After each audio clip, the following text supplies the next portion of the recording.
Something I see again and again is that there is one big thing that gets in the way of a lot of people eating healthier. So what is it and what can we do about it? That's what we're going to talk about today.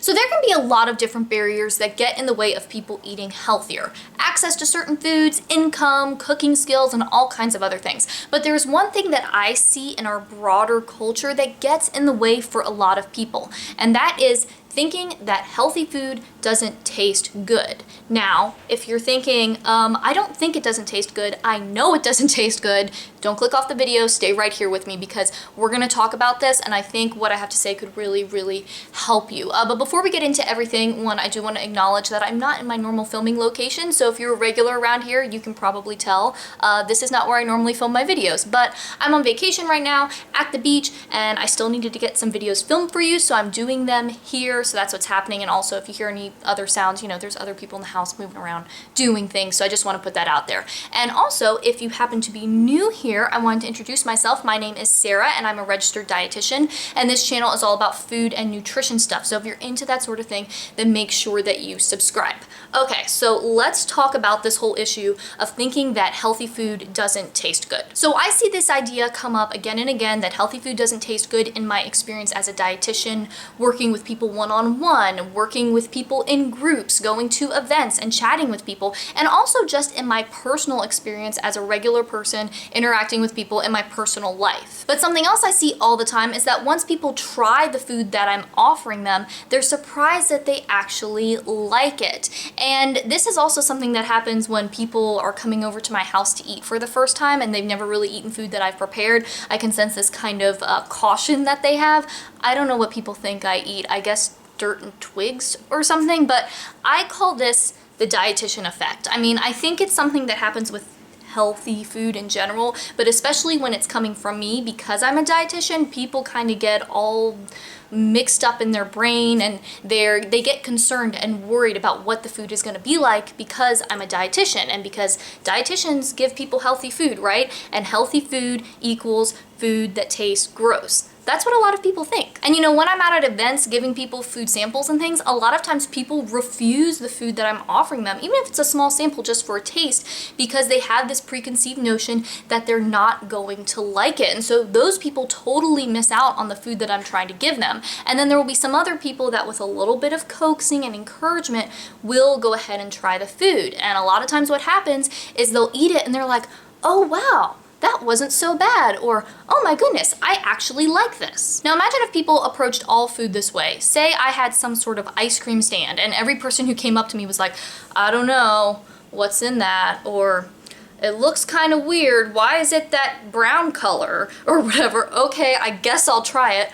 Oh wow, this actually tastes pretty good. It sounds ridiculous, right? Because it is ridiculous. I mean, we all are kind of naturally cautious with new foods that we try because we've never experienced before, we don't know what to expect, but this idea that all healthy food tastes gross really creates a situation for a lot of people where anytime they're going up to try something that's supposed to be the healthy thing, whatever that even means, they kind of already get themselves all worked up and they're overly cautious and overly concerned and are expecting that whatever it is not going to taste good. So why does this happen and what can we do about it? Well, first off, I think a big problem with vegetables in particular, and why a lot of people think that they don't like vegetables or the vegetables taste gross, is because that they never learned how to prepare them, or they kind of treat vegetables as an afterthought. So with something like meat, a lot of the time people put a lot of time and energy and focus into how they're going to cook it. You know, they marinate it, or they get special seasonings or rubs and they grill it in a certain way, or they cook it in some specific way to make it taste delicious. And there's all of this love and care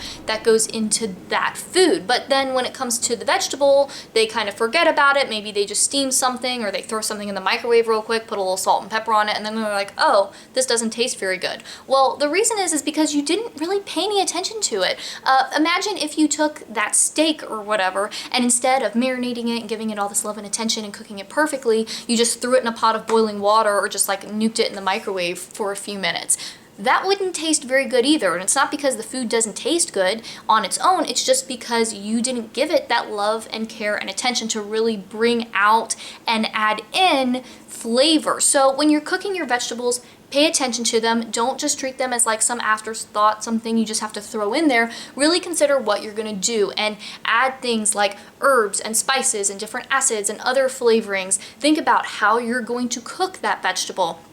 Also, don't be afraid to use fat in your cooking. Fat is really important for flavor. It's also important for absorbing certain vitamins from your vegetables, so it has a nutritional bonus in that way as well. The bottom line with this point is just to pay attention to your food and add flavor to it and give it a little love and care if you want it to taste good. And that goes across the board with anything, vegetables, meats, or anything else. Another reason people have this idea that healthy foods don't taste good is because of personal experience with dieting or just being in the diet culture at large. I mean, this stuff is all around us. So even if you haven't done diets yourself, you're constantly getting all of these messages about different foods. And a lot of the messages about the foods that kind of get put in the healthy category is that they don't taste good, or you're not expected to like them, or there's something that you have to eat just because, but no one really wants to eat them. So we're always getting this messaging that this stuff is gross, you shouldn't like it, you have to eat this to get to the good food, or it's just some sort of requirement that no one wants to do. So if you're hearing that all the time,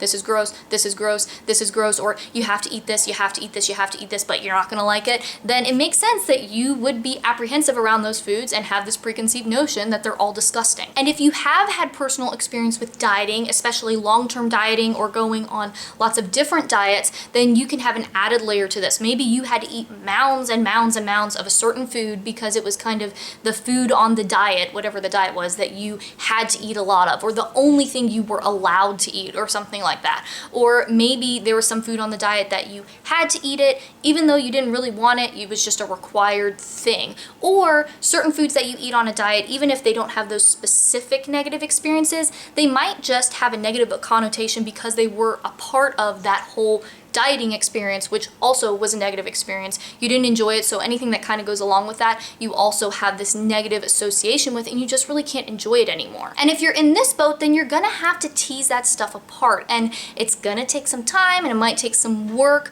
but you can do it. And it might be something that you do totally on your own, or you may need the help of a dietitian working one-on-one or in some sort of group program or something like that to help guide you and help you work through this stuff. But it's definitely worth doing to do that work to separate all of those negative feelings you might have about certain foods because of your diet experience, and to get to a healthier place and a more neutral place with food. And that's really what this is all about, being neutral with food, not going in with these preconceived notion about how delicious or how gross something is just based on how healthy or unhealthy you perceive it to be. And if you do this, then you can really appreciate a wide variety of foods just for what they are, and you might find that foods that you thought you really liked, you didn't like so much, you were just kind of attracted to them because they were the bad thing. Or foods that you always disliked, you might not actually really dislike, you just have, again, that negative connotation to them because they were always the thing that you had to eat, and no one ever told you that those foods could taste good or that you might just eat them just because you like them. So I hope this was helpful for you, and let me know in the comments if you have any other thoughts or experience with this type of stuff, because I would love to hear that. And if you happen to be new here and you want more healthy eating tips and nutrition info and videos like this one, then make sure that you subscribe, because eating healthy and living a healthy lifestyle really doesn't have to be complicated, and I want to show you how to do it. And if you want to watch some more videos, I have a couple linked over here that you might like. Thanks for watching. I hope you're having a great day, and I'll talk to you next time.